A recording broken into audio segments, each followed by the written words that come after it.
here is a modified Trans X battery that we got for free from a bike shop. We don't know anything about it, it's most likely dead. Let's check the Fågelholk. No bird living in there, no. And it's modified because it seems to have a charging port with a broken pin on the back. I have never seen that before. And also, these do not seem like the original wires. From what I know, there's supposed to be an 11-pin connection port back here. But here they have a cat wire, a 6-pin wire, and a power connector. Really, really weird.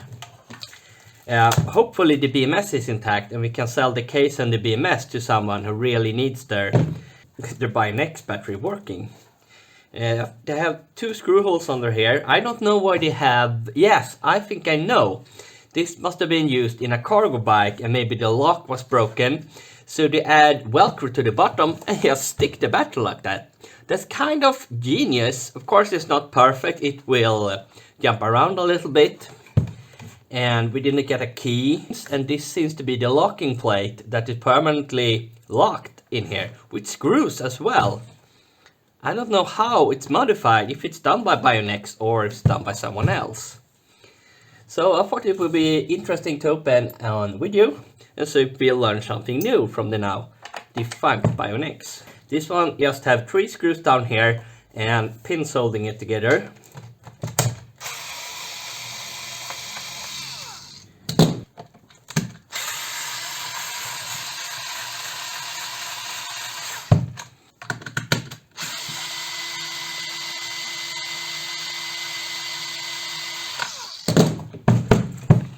We have 2 bolts. The last one is still stuck. And we need to remove the screws completely. So I will have one of these sewing needles. Push them all the way through.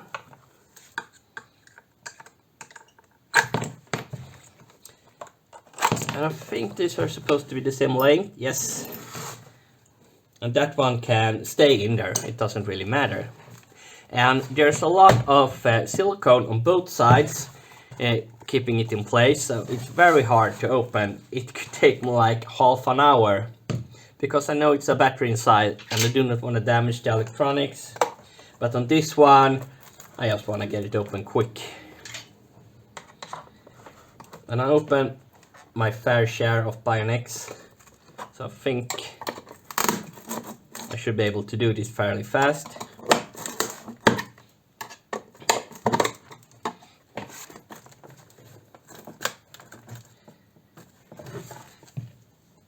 He seems to have opened this before, or let's cut through the tape just to be sure.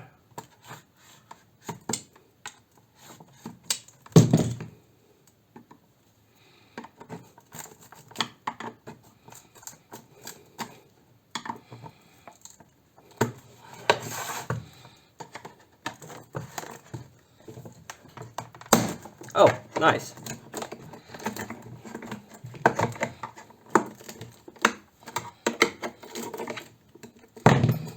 Just insert some stuff here.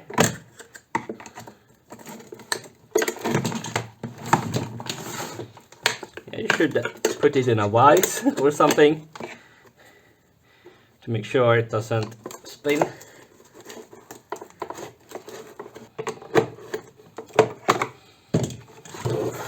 Let's see. Oh, there's the electronics. Oh!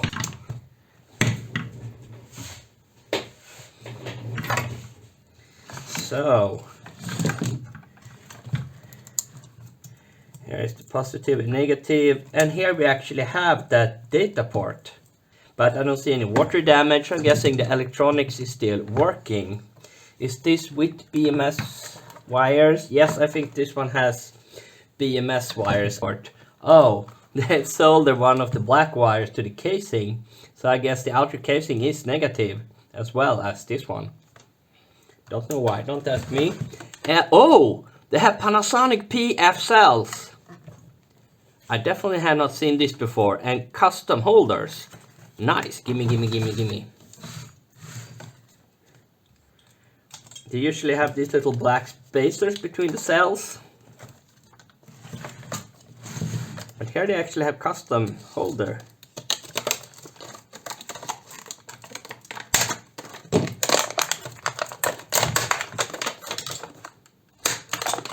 Yeah, I'm gonna try and find. Here's the BionX BMZ label.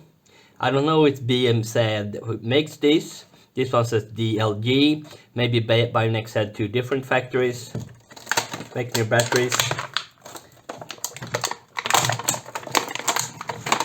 When you remove the shrink tubing like this, it should be fairly easy to lift out the pack, and then you could just easily remove the heat shrink tubing. Sometimes they have temp sensors attached to the heat shrink tubing, but this one just fell off. Sure, it's dead. It's 49 freaking volts! And why isn't it working? Does it have a dead cell group? We should have a BionX charger somewhere. Where's the speaker? Here's the speaker that should sound when you put your finger on the Fågelholk. Sometimes they have a fuse inside, even though it's impossible to open these cases without like damaging everything. But we will salvage the cells and keep this as a spare part for anyone coming in with 13S BionX. Let's try the Fågelholk one more time.